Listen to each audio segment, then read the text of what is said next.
Coming out of 2 Samuel, chapter 20. And there happened to be there a man of Baal, whose name was Sheba, the son of Bichri, a Benjamite. And he blew a trumpet and said, "We have no part in David, neither have we inheritance in the son of Jesse, every man to his tents of Israel." So every man of Israel went up from after David and followed Sheba, the son of Bichri. But the man of Judah clave unto their king, from Jordan even to Jerusalem. And David came to his house at Jerusalem, and the king took the 10 women, his concubines, whom he had left to keep the house, and put them inward, and fed them, but went not in unto them. So they were shut up unto the day of their death, living in widowhood. Then said the king to Amasa, "Assemble me the men of Judah within 3 days, and be thou here present." So Amasa went to assemble the men of Judah, but he tarried longer than the set time which he had appointed him. And David said to Abishai, "Now shall Sheba, the son of Bichri, do us more harm than did Absalom.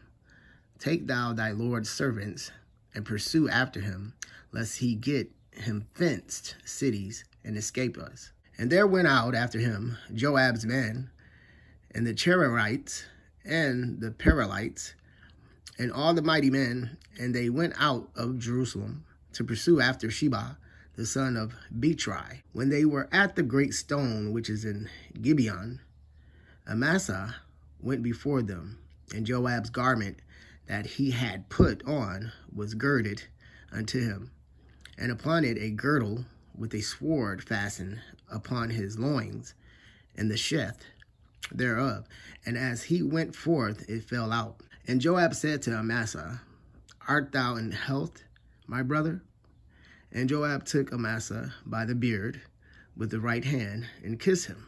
But Amasa took no heed to the sword that was in Joab's hand. So he smote him therewith in the 5th rib, and shed out his bowels to the ground, and struck him not again, and he died. So Joab and Abishai, his brother, pursued after Sheba, the son of Bichri. And one of Joab's men stood by him and said, "He that favoreth Joab, and he that is for David, let him go after Joab." And Amasa wallowed in blood in the midst of the highway. And when the man saw that all of the people stood still, he removed Amasa out of the highway into the field, and cast a cloth upon him.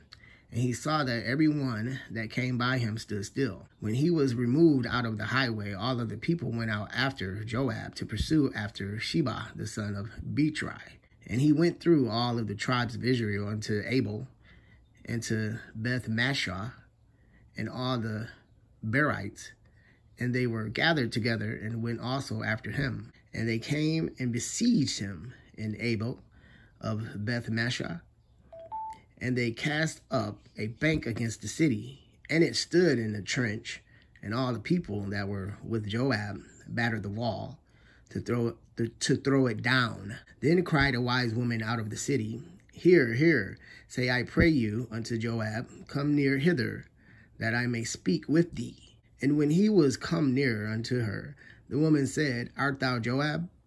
And he answered, "I am he." Then she said unto him, "Hear the words of thine handmaid." And he answered, "I do hear."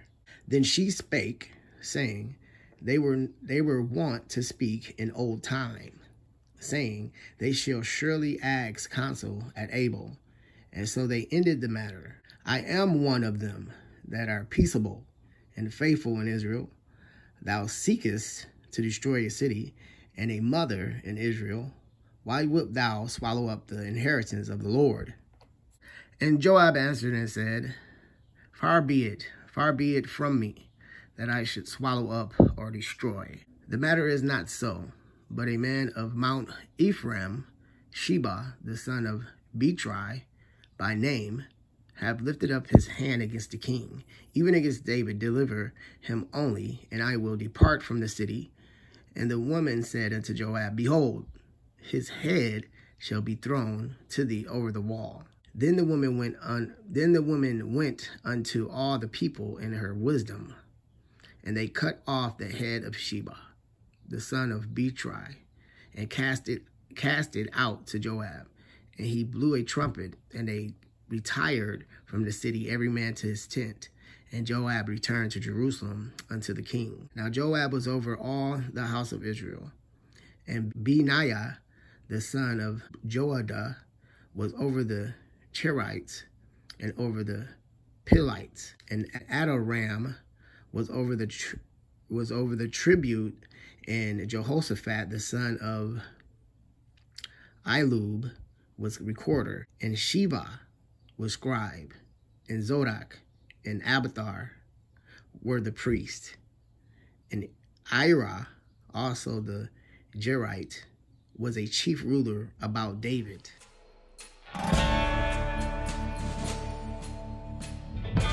How do the clouds return after the rain? No sooner is one of David's troubles over than another one arises, as it were out of the ashes of the former, wherein the threatening is fulfilled, that the sword should never depart from his house. Before he reaches to Jerusalem, a new rebellion is raised by Sheba. His first work, when he comes to Jerusalem, is to condemn his concubines in imprisonment. Amaz, whom he entrusts to raise an army against Sheba, is too slow in his motions, which puts him into a fright. One of his general murders the other when they are taking the field. Sheba is at length shut up in the city of Abel, but the citizens deliver him up to Joab, and so his rebellion is crushed. The chapter concludes with a short account of David's great officers. David, in the midst of his triumphs, has here the affliction to see his kingdom disrupted and his family disgraced.